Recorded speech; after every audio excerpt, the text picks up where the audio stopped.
भाऊ काय सांगणार आहे? यंदाच्या सरकारला बहुमत मिळालं, मात्र मंत्रिमंडळ खातेवाटपाला उशीर झाला, त्याच्यानंतर मंत्रिमंडळ विस्ताराला उशीर झाला. आता अद्यापही महिना उलटण्यात आला खातेवाटप जाहीर होऊन, पण पालकमंत्री डिक्लेअर झालेले नाही. निवडणुकांचे निकाल लागून जवळपास आता 3 आठवडे होऊन गेले, 1 महिना होत आला जवळपास. आणि एवढ्या कालखंडामध्ये स्पष्ट बहुमत मिळूनसुद्धा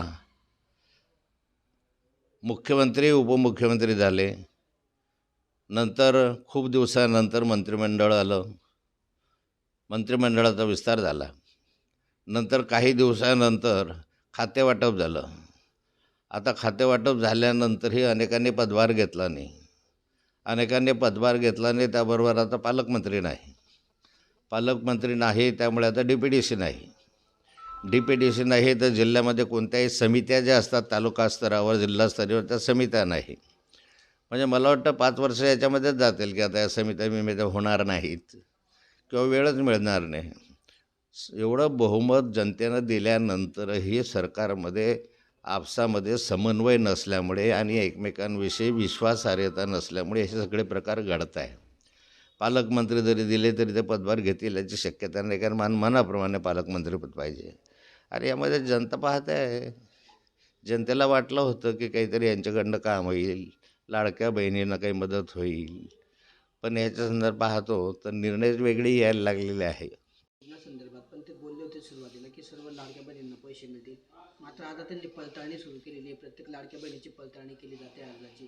वेळेला तर एका लाडक्या बहिणीचे पैसे सुद्धा त्यांनी परत घेतलेले आहेत. निवडणुकीच्या दरम्यान वारंवार सगळ्या मंत्र्यांनी हे सांगितलं होतं की कोणत्याही लाडक्या बहिणींचे पैसे परत घेतले जाणार नाही. मतदानासाठी सगळे नाटकं यांनी सगळे केले, पण मतदान झाल्यानंतर आता निम्म्यापेक्षा अधिक लाडक्या बहिणींना तपासणीसाठी बोलवण्यात येत आहे. म्हणजे सर्वच लाडक्या बहिणींची तपासणी होत आहे आणि कशात न बसलेल्यांचे पैसे परत करावे अशा स्वरूपाच्या सूचना दिल्या जात आहेत. म्हणजे कशासाठी? एक वेळ तुम्ही पैसा दिला तो कमीत कमी परत तरी घेऊ नका ना. जो शब्द तुम्ही दिला होता की कोणत्याही लाडक्या बहिणीकडून आम्ही पैसे परत घेणार नाही, तो शब्दाचं पालन करा. काल एका भाषणामध्ये आजी बोलले होते की तुम्ही माझं मत काही मला मत दिलं म्हणजे मला काही विकत घेतली नाही, मी का तुमचं सालगडे आहे का, असं ते बोलले अजितदादा. माननीय अजितदादा सध्या कन्फ्यूज मनस्थितीमध्ये आहे, संभ्रमावस्थेत आहे. त्यामुळे त्यांची अस्वस्थता वेगवेगळ्या शब्दाबद्दल बाहेर येते आहे. आताही त्यांनी मतदारांना जे सांगितलं आहे, मला वाटतं अस्वस्थतेतून निघालेले त्यांचे शब्द आहे. व तर रे संजय गायकवाड पण त्यांचे शिंदे गटाचे जे आमदार आहेत ते पण मतदारांवरून बोलले आहेत की मतदार हे यांच्यापेक्षा वेश्या बरं, असं घाणेरडं वक्तव्य तर संजय गायकवाडांनी केलं आहे शिवसेनेच्या. आता हे सारे निवडून आलेले आहेत, त्यामुळे काम सोडून वैद्य मरो. धनंजय मुंडेंवर खंडणीचे आरोप केलेले आहेत. खंडणीचं प्रकरण आता गाजतंय.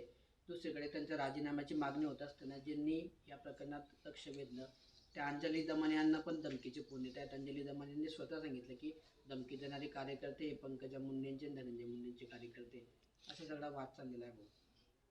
यामध्ये सुरेश देसांवरही आरोप झाले, वाल्मिक कराडांवरही आरोप झाले.